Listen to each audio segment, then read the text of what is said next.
दोस्तों, कभी आपने सोचा है कि अगर देश में पैसों की प्रॉब्लम है तो आरबीआई अनगिनत नोट क्यों नहीं छाप सकता? सिंपल सॉल्यूशन लगता है ना, मशीन चलाई, नोट छापे, गरीबी खत्म, सब अमीर। लेकिन असली दुनिया में कहानी इतनी सिंपल नहीं है। अगर आपको लगता है कि नोट छाप कर सारी प्रॉब्लम्स को सॉल्व किया जा सकता है तो आज के इस वीडियो में पूरा पर्सपेक्टिव चेंज हो सकता है आपका, क्योंकि पैसा छापना इजी है पर उन पैसों की वैल्यू को बचाकर रखना वही असली चैलेंज है। और आपको कुछ बातें भी बताऊंगी जहां पर जिम्बाब्वे, वेनेजुएला, जर्मनी और इंडिया के 1947, 1991 और कोविड के समय तक, ताकि आपको भी ये समझ में आ पाए कि नोट छापना एक ऑप्शन तो है लेकिन सबसे डेंजरस ऑप्शन भी बन सकता है। चलिए शुरू करते हैं। नमस्कार दोस्तों, मेरा नाम है मानसी और आप देखना शुरू कर चुके हैं बॉस वाला का हिंदी चैनल।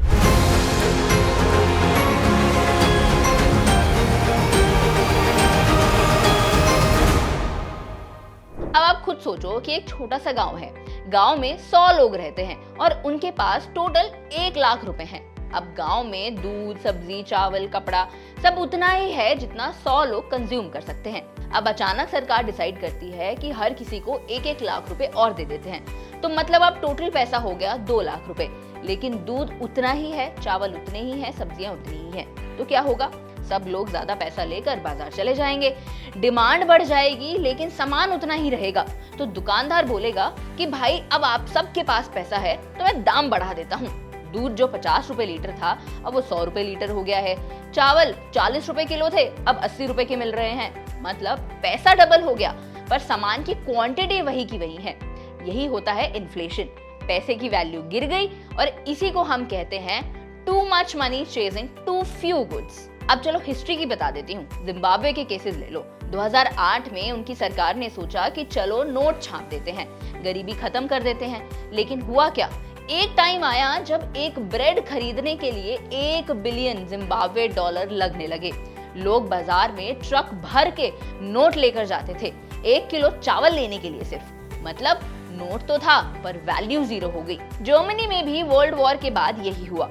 लोगों को नोट के बंडल लेकर जाने पड़ते थे अगर उन्हें रोटी खरीदनी है तो। वेनेजुएला में तो हाल इतना खराब हो गया कि लोग नोट को सामान खरीदने की बजाय बंडल करके आग जलाने के लिए भी इस्तेमाल करने लग गए थे, क्योंकि वो सिर्फ कागज रह गए थे, उनकी वैल्यू खत्म हो चुकी थी। तो दोस्तों, यही कहलाता है हाइपर इन्फ्लेशन, जब पैसा इतना बढ़ जाए कि उसकी असली वैल्यू खत्म होने लगे। अब भारत की बात कर लेते हैं। 1947 के पार्टीशन के टाइम पर भारत और पाकिस्तान अलग हुए। तब एक बड़ा चैलेंज आया नए देश के लिए नए नोट छापने का। पाकिस्तान के पास अपना खुद का प्रिंटिंग प्रेस नहीं था। उन्होंने शुरू में इंडिया के नोट पे स्टैंप लगाकर उसे इस्तेमाल करना शुरू कर दिया।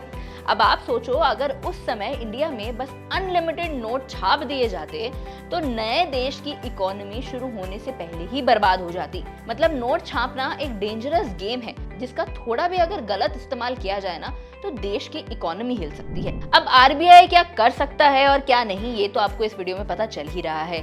अब उनके ऊपर कुछ लायबिलिटीज भी होती हैं कि भाई ये नहीं कर सकते हैं, लेकिन आपके ऊपर जो लायबिलिटी है वो है आपकी फैमिली की, उनकी सिक्योरिटी की, उनकी फाइनेंशियल सिक्योरिटी की। तो उस चीज को आप कैसे पूरा करेंगे?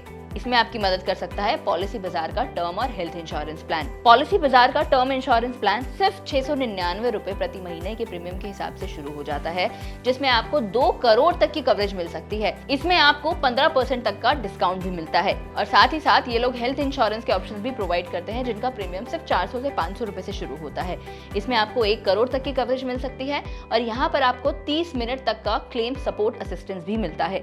इस प्लेटफॉर्म पर आप 50 से ज्यादा इंश्योरर्स को कंपेयर कर सकते हैं और आपके लिए कौन सा बेस्ट रहेगा वो चूज कर सकते हैं। और ये बात तो हम सब लोग जानते हैं कि ये one of the most trusted platforms में से एक है। तो अगर आपको इस इंश्योरेंस के बारे में और ज्यादा डिटेल्स चाहिए तो डिस्क्रिप्शन में लिंक दिया गया है, वहां पर जाकर आप क्लिक कर देख सकते हैं। चलिए हम आरबीआई की ड्यूटीज पर पहुंच जाते हैं। इसके बाद बात कर लेते हैं 1991 का एक बड़ा क्राइसिस। उस समय इंडिया के पास इतना कम डॉलर रिजर्व थे कि बस 2 हफ्ते के इंपोर्ट्स के लिए ही पैसे बचा पा रहे थे। बहुत लोग सोच रहे थे कि आरबीआई नोट छापकर प्रॉब्लम सॉल्व क्यों नहीं कर देता, लेकिन प्रॉब्लम ये थी कि जो नोट छपेंगे वो तो इंडियन करेंसी में छपेंगे, लेकिन ऑयल इंपोर्ट जो होता था वो डॉलर में करना पड़ेगा।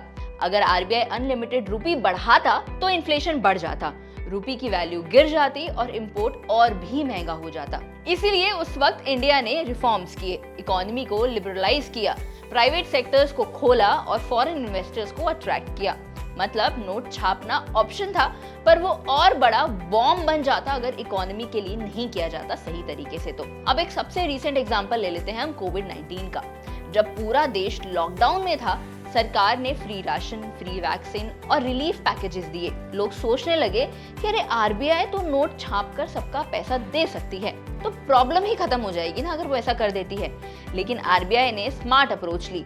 डायरेक्ट नोट छाप के सबको पैसा देने के बजाय उन्होंने लिक्विडिटी सिस्टम में पंप किया, इंटरेस्ट रेट्स कम किए और टारगेटेड रिलीफ दिए। अगर आरबीआई अनलिमिटेड नोट छाप देता तो कोविड के बाद इन्फ्लेशन इतना हाई हो जाता कि आम आदमी के लिए सब कुछ महंगा हो जाता। फिर भी आपने देखा होगा कि 2021-22 में पेट्रोल, दाल, सब्जी सब महंगे हुए थे क्योंकि मार्केट में पैसा ज्यादा था और सप्लाई चेन कोविड की वजह से काफी वीक हो गई थी। अब यहाँ पर एक और बात समझनी जरूरी हो जाती है कि हर नोट के पीछे लिखा होता है I promise to pay the bearer the sum of, यानी आरबीआई गारंटी देता है कि ये नोट एक वैल्यू कैरी करता है।